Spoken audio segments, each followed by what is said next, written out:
Please let this be the call to order for the Hillsborough County Internal Audit Committee's February 22nd, 2022 meeting. I will call the roll. Patty Simmons. Daphne Ullman. Here.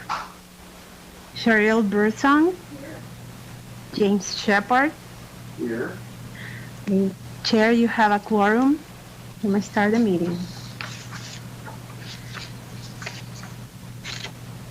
So for the second item, public comment, we did not receive any public comment.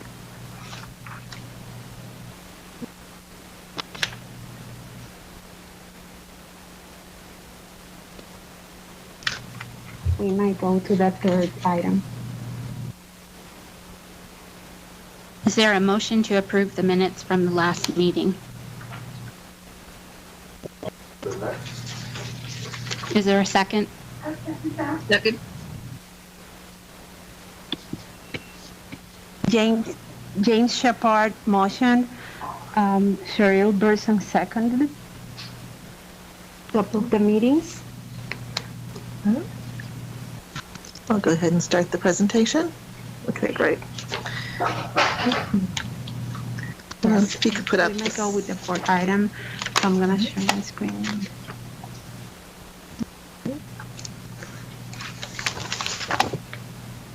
Okay, great. Thank you all for coming today. I really appreciate it. Thank you very much. For today's meeting, we are going through the quarter ending December 31st, 2021.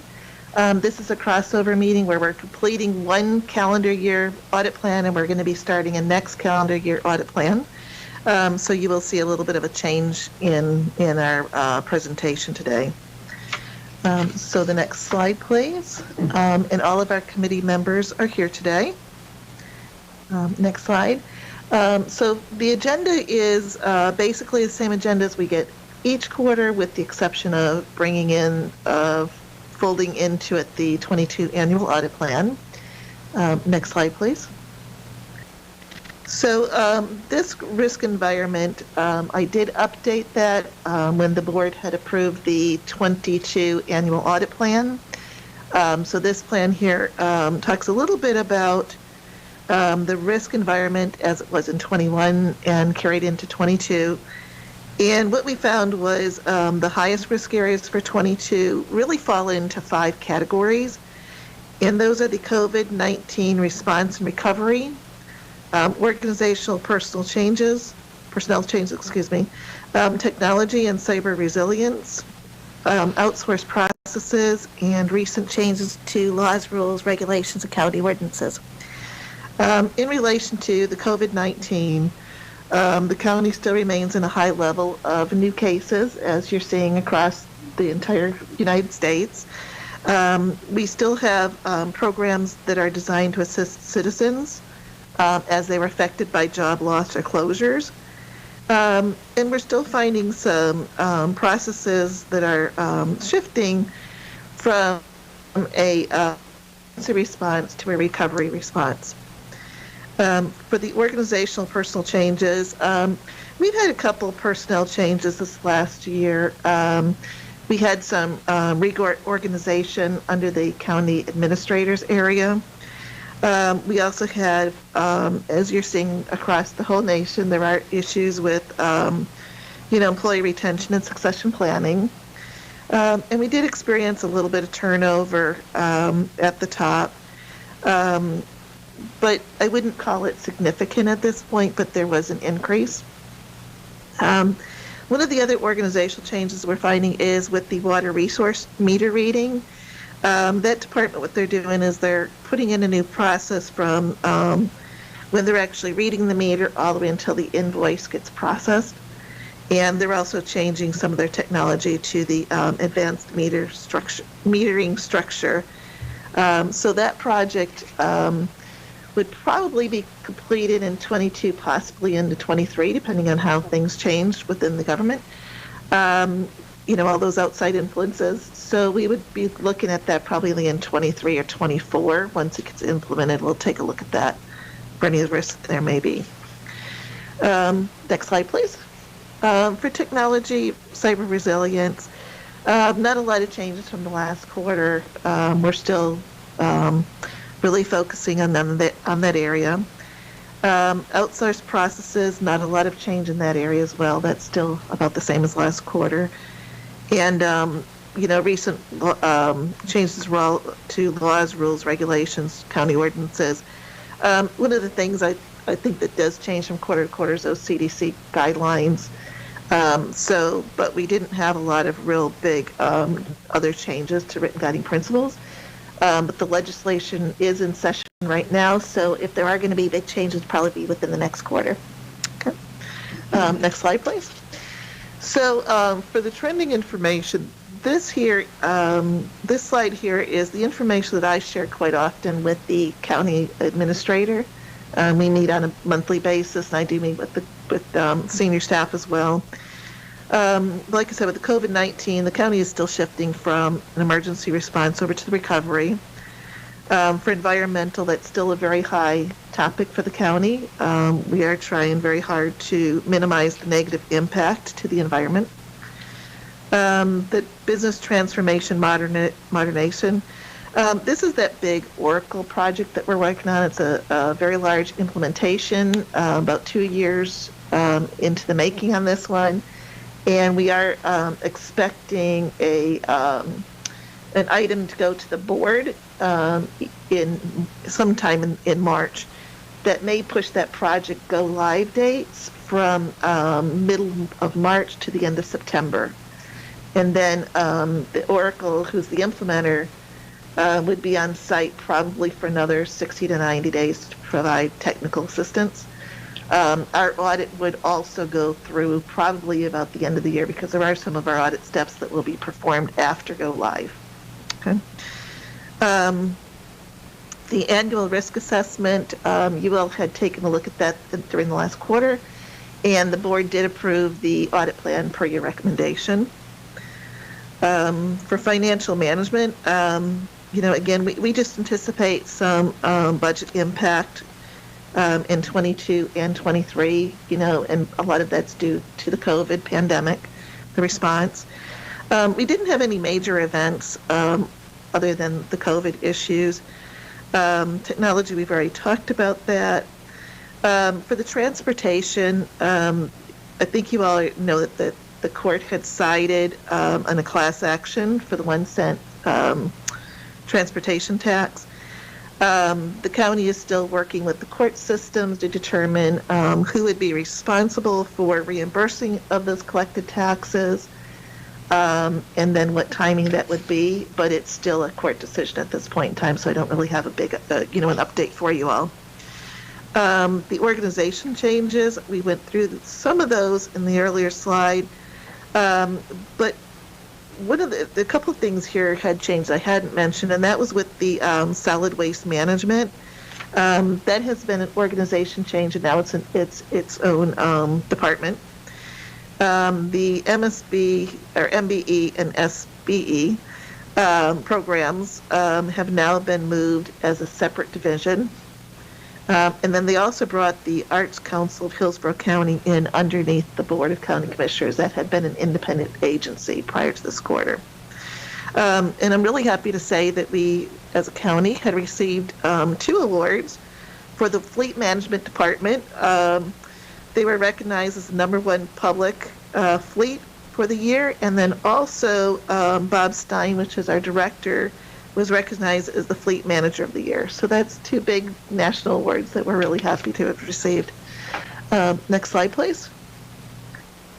So we didn't have a lot of changes in the last quarter to the 21 annual audit plan, but I'll just kind of go them very quickly. The first one, the vendor master list, that one management had handled on their own. They handled that in-house, so we removed it from our plan.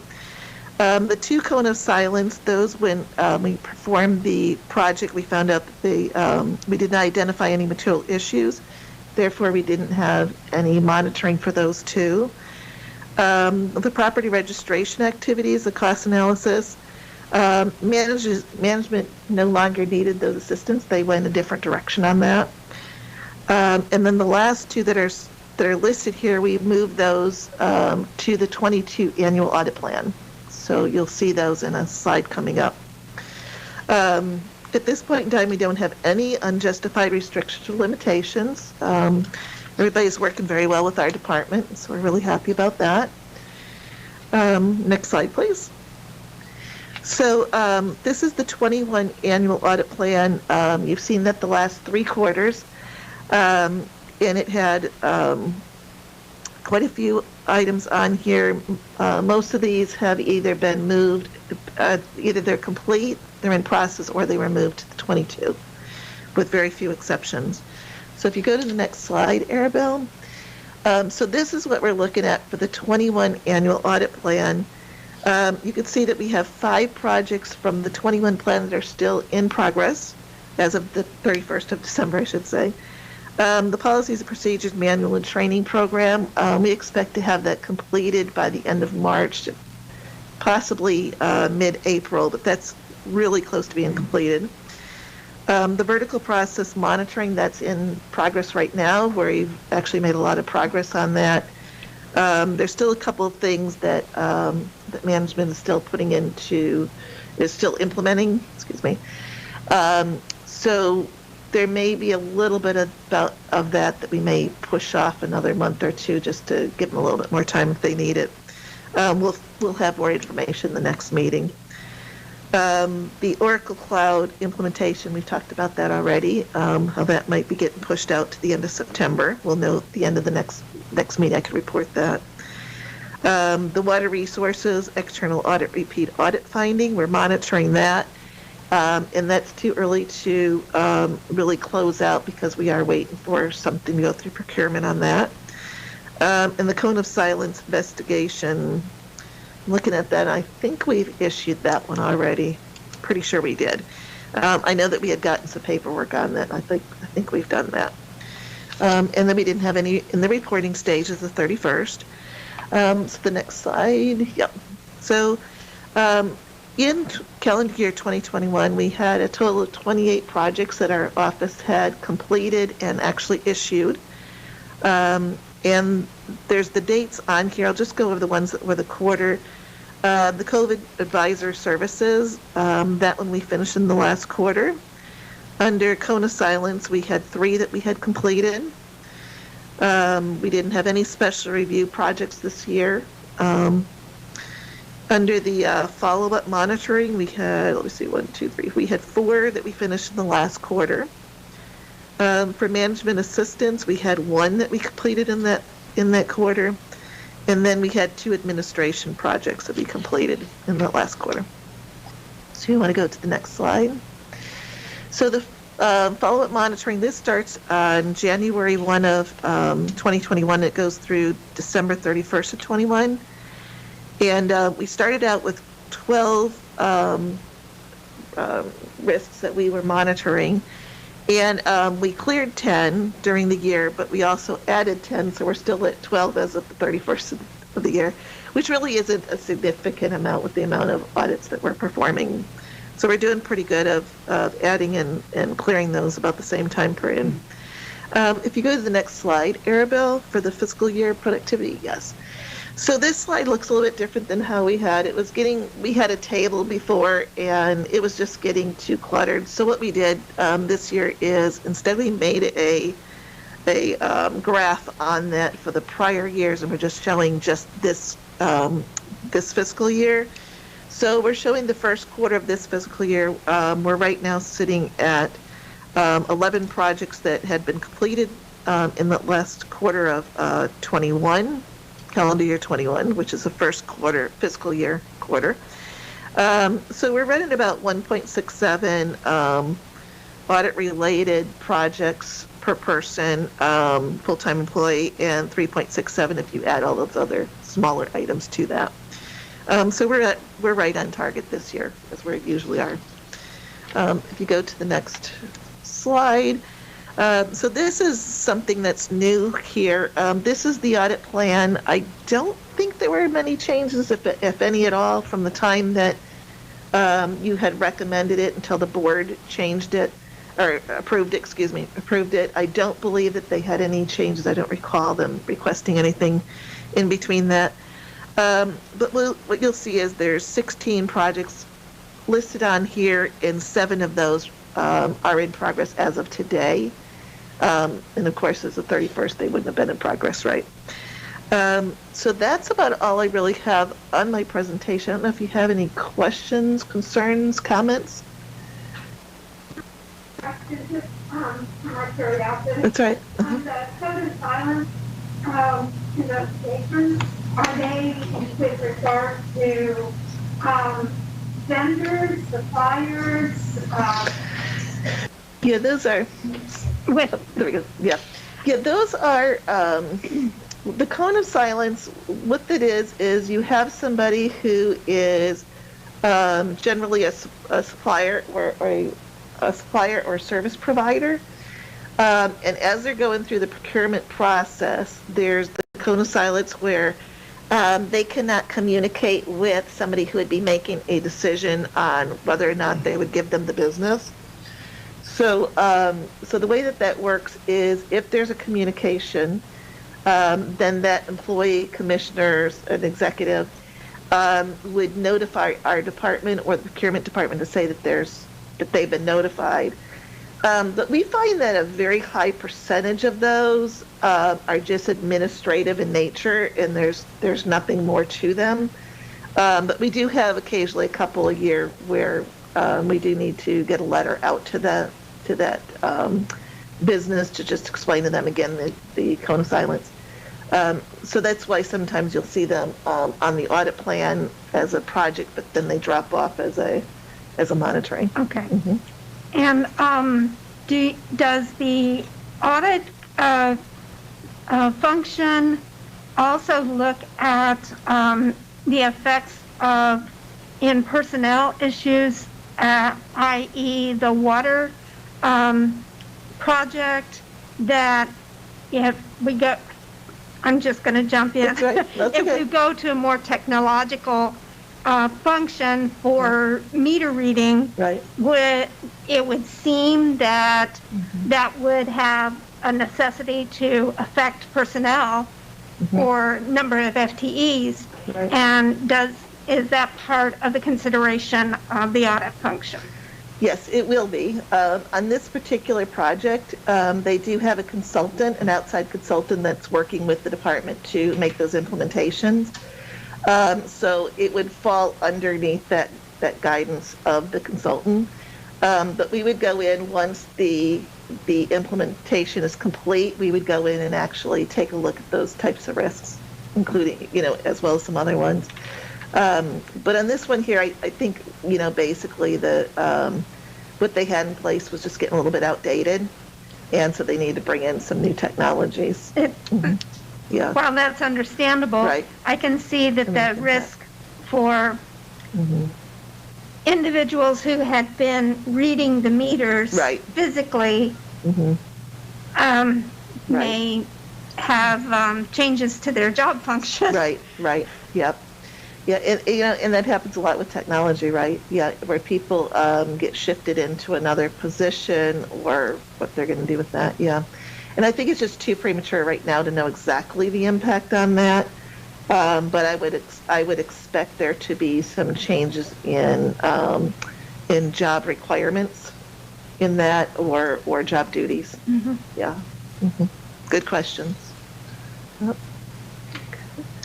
All right, so if there isn't anything else, for the next quarter, for the objectives that are lie outside of our audit plan, we will be working with Luann Finley on that open position here on this committee. The requirement is no less than 3 members and no more than 5. We have 4 right now, so we're in a good position.